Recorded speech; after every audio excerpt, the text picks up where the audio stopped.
Registered nurses, you know exactly what to do to lose weight. You actually counsel your patients on this every single week. How to eat more, how to manage stress, how to work out, how to be more metabolically healthier. You could write a lecture on these things. So why aren't these same methods working for you? Here's the truth. It's not because you're lazy or because you don't want it bad enough. It's actually because you're making this one mistake. This one mistake that I see lots of registered nurses make, and the worst part is it looks like the right thing to do. So keep watching this video and I'm going to go over why you keep making this mistake and what to actually do so you can lose the weight and keep it off for good. So let me paint a picture for you and let me know if this sounds familiar. So it's Sunday night and you're about to work the next 2 days. So Monday comes around and you don't have time for breakfast, so you just have coffee, right? You get to work and of course, the shift is crazy, patients, families, all the drama, right? Yes, you have your break, but you forgot to bring in food. So what do? You go to the vending machine at work, you have some snacks, right? Then you get back home, and because you kind of feel guilty that you didn't really eat well, you had vending machine snacks, you just kind of like have like a soup or something really, really small to make you feel less guilty. And then Tuesday rolls around and you do the same exact thing. And then Wednesday rolls around, and then towards the end of your shift, you're extremely hungry. Your cravings are through the roof. You're obviously super exhausted. You feel like a zombie. You get home and you crash. Then you wake up and you just eat whatever's in sight. You feel bad and you tell yourself, you know what? I'm gonna just do whatever, eat whatever this week. I will start again next week because you've already trashed this week. You've already messed up this week. So, if you can relate to the story I just briefly described, nothing is wrong with you. I want to really let you know this, that it's not your fault. You basically set up a trap for yourself that you keep falling into. And I see a lot of registered nurses make the same mistake, just trying to white knuckle the process, white knuckle their shifts, grind willpower through, and then towards the end of their last stretch, when they're drained, when they're exhausted, there's no willpower left, and they've made wrong decisions for their health, then all the guilt settles in and they feel like a failure. They feel like something's wrong with them. Again, nothing is wrong with you, right? But if you keep going down the same path, the same pattern, you will never reach your fitness goals. So this is the mistake that lots of registered nurses make that's keeping them stuck trying to lose the same weight for the last 10, 15, 20 years, and they feel like something's wrong with their body. They feel like something's wrong with them. It's actually a two-part mistake. And the first part is relying on willpower, trying to white knuckle going through their shifts, trying to overcome the stress, the anxiety from work, and maybe even some personal family drama, and then trying to be their strongest self at their most weakest point. When you're working 12-hour shifts, when you're underfueled, when you're not sleeping well, and trying to tell yourself that, oh my gosh, I'm gonna go to the gym after my shift, I'm gonna eat 800 calories and I'm gonna do this week. This week is gonna be the week I actually do this. I start and I continue. And you're basically putting yourself in a box to fail. Like I said earlier, you're setting a trap for yourself. And it's why you keep failing. This mindset, this willpower does not work for registered nurses. Again, because you're working in such a rigid ecosystem, you're working in such a stressful environment that you don't have that bandwidth for willpower is not going to last long, right? Maybe, just maybe, it could last for your first set of 12s, right? Just maybe. But the next two, and especially if you're in this economy and you're living in these high economic states and you need to work 4 shifts and you maybe have a PRN on the side, willpower is not going to get you through the week. It's just not, right? So every week you're failing. What does this do to you mentally? It makes you feel like a failure. It makes you feel like this goal is unobtainable to you, that something's wrong with you. And this is the aggregate of this mistake of willpower and why it keeps causing you to feel like you can never reach this goal. And then the second part of this mistake, which obviously they go hand in hand, is underfueling yourself. Like the story I explained, trying to white knuckle the first 3 shifts, trying to make up for not having enough breakfast, trying to make up for eating the wrong foods for lunch because you didn't bring a sufficient meal, and then at dinner either not eating because you feel guilty or caving into the cravings naturally so because you're not nourished and eating candies and eating all these unhealthy foods, right? This is causing you to be in a detrimental cycle, right? When nurses are underfed, this is going to lead to cravings. This is going to lead to exhaustion. This is going to lead to cortisol numbers increasing, and you're forcing your body to retain extra body fat because you're underfueling yourself. You think that you're doing the right thing because the world, general population, tells you to eat less. And you've been hearing this since you were probably in middle school. Hey, if you want to lose weight, just eat less food, right? And again, for a certain part of the population, this is evident. But for a registered nurse's lifestyle, especially if you are over the age of 38 and you're stepping into the realm of perimenopause and you're having all these hormonal changes, eating less food while working as a registered nurse is detrimental to your growth, to your progress of trying to lose weight and have more energy. So think of it like this clinically. If you had a patient that was hypertensive and low blood sugar and just erratic a little bit, would you restrict energy from them? Would you restrict glucose? Would you restrict fluids? Would you restrict fruits and vegetables and fiber and all the macro micronutrients that they need? No, never. You get your license taken away, right? So even from a clinical perspective, you understand that underfueling is actually not conducive for a healthy body, right? So now put it to your lifestyle.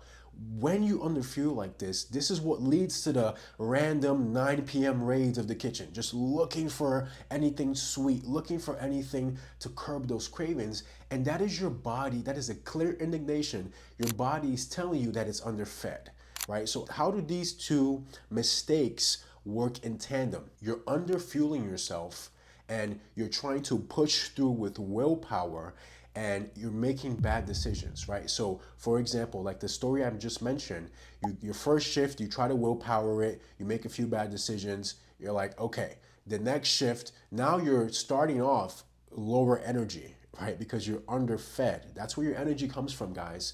Good sleep and good nutrition. So because you're underfed, this is going to disrupt your sleep, right? So from shift one, being underfed and probably having your cortisol rise up a little bit, normally because you're working 12-hour shifts, you're in chronic stress. So when you're underfed, you exacerbate that issue, right? So you wake up the next day and now your cortisol is a bit higher, you're more tired. Now you're going through the same stressful environment at a less recovered state. What is this going to do? Furthermore, compound the stress rolling over into the next day, right? Which is going to be the same cycle, underfueling, trying to willpower it because you're still operating under the mindset that you need less food. So you're still trying to white knuckle it, you're still trying to willpower it, and you're not eating enough. And again, like I said, all that stress, all that being underfed in aggregate is causing your body to be in survival mode. It's causing your body to have a full-scale meltdown metabolically, and you don't know how to combat this because you keep making these same two mistakes. And again, if nurses don't stop this cycle, you will forever be trying to lose the same 20, the same 30, the same 40 pounds for the next 20 years. So hopefully now you're starting to realize that the plan you've been following, the mindset you've been following is leading you down the bad path, right? Leading you down the path of not being successful. So what do you actually do, right? Number one, you got to start putting the right foods in your body, right? You got to start fueling yourself. Whether you do it yourself and you meal prep, or you hire a meal prep agency, or you make your kids make your food, or you make your spouse, or you make a grandma that lives 20 minutes from you make your food, you give her $50 a week. You've got to get this food in you, right? You've got to be intentional. Just like you're intentional with, okay, oh, you have work in the next 3 days and then you're going to take your son or daughter to something after work or the days that you're off. You're pre-planning that week. You're intentional. So why are you not intentional with your body and your life? Why are you not intentional with what you're going to eat for the next 3 days when you have off today, you have off tomorrow, and then the next 3 days after that, you're working? So you have to be intentional about what you're going to prepare to put in your body. This is going to be the foundation because you're actually giving yourself the right fuel. When you're on break, you have the right fuel. Pre-shift, you eat the right food to have energy. Post-shift, you have the right fuel to recover from the stressful shift so your body can actually have resources and fuel to rebuild your body as you're sleeping. And this will lead to a better, more rejuvenated sleep as you fuel throughout the day. Number two, replace willpower with intentional decision making, AKA time management. All right.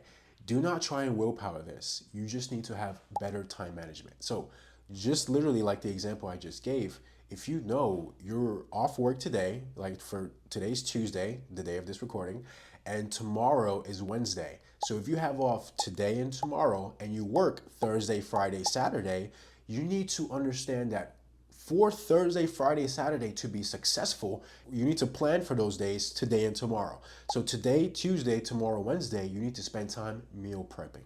You need to make sure your foods are prepped. So Thursday, Friday, Saturday, you can be successful and you don't have to use willpower to try and, go through these shifts and not eat anything bad. And then, 3 hours in, you're already eating a candy bar from the vending machine, right? Then willpower is going to fail if you're under fueled because you cannot willpower through biology. Your body needs food, right? There's no amount of willpower that can keep you for not eating for the next 3 days of your shift. It's impossible. And you don't even want to do that. Obviously, that's unhealthy, right? That's you putting your patients at risk because you don't have energy, right? So you want to be intentional with your timing and you want to have better time management so you know that, hey, these 2 days we're going to be focusing on prepping for the next 3 days, right? And I'll go even further that these 2 days you need to make sure that you work out.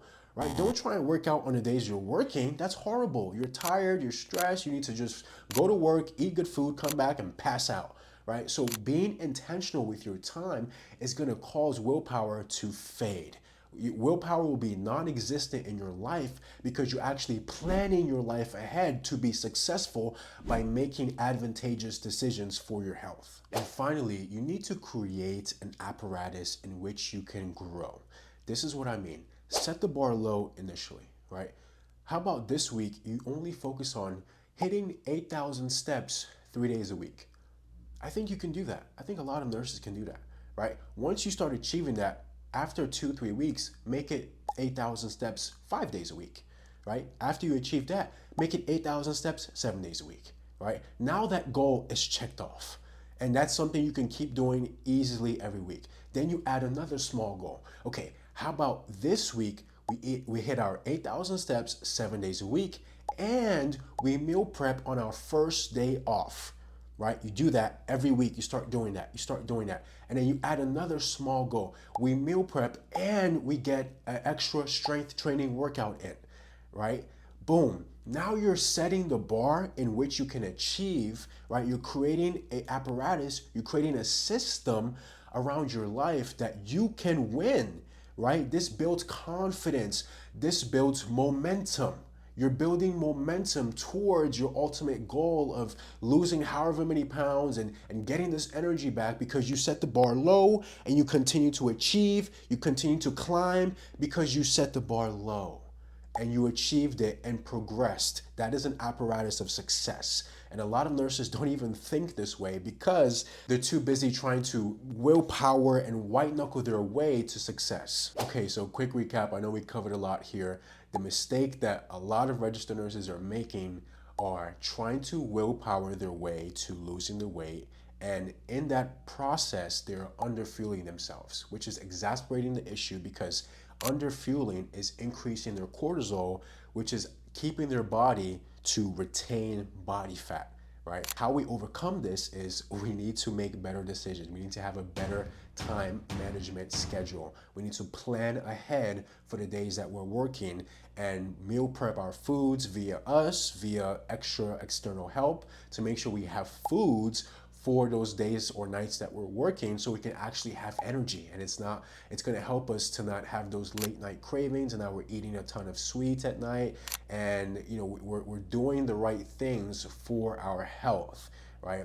And lastly, setting the bar low on a few things and every week finding a way to progress So ultimately we can get to a point where we're hitting our steps, we're eating the right foods, we're working out, we're practicing stress management options, and we're just really healthy, right?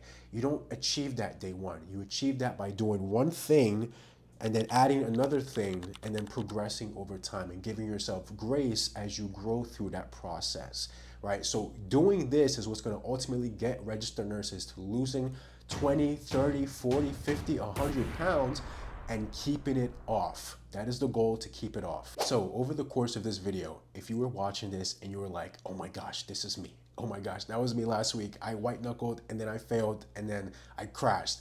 If you could fully resonate to everything I said in this video, you are exactly who I want to work with, right? I've been working with registered nurses for the last 5 years. Ever since COVID, I got the blessing, the opportunity to work at MedStar Hospital and coach nurses, help them with their burnout, help them with their health. And I created a program that fits their lifestyle. It's called the Hot Nurse Protocol. It fits their lifestyle. It's helped over 100 nurses not only lose 20 to 50 pounds, but keep it off, have more energy, have less back pain, have less knee pain, and just have their confidence back, feel comfortable in their own skin. Not even talking about their clothes, feel comfortable in their own skin, but yes, also too, feel comfortable in their clothes. Now, if you feel like this is something that would add value to your life, just fill out that link and we'll set up a quick call to see how we can help you and if you'd be a good fit for the program so you can lose 20 to 50 pounds, keep it off, and have more energy. Thank you so much for watching this video. I hope you got a lot of value. If you did, you definitely want to check this one out, and I'll see you on the next one. Peace.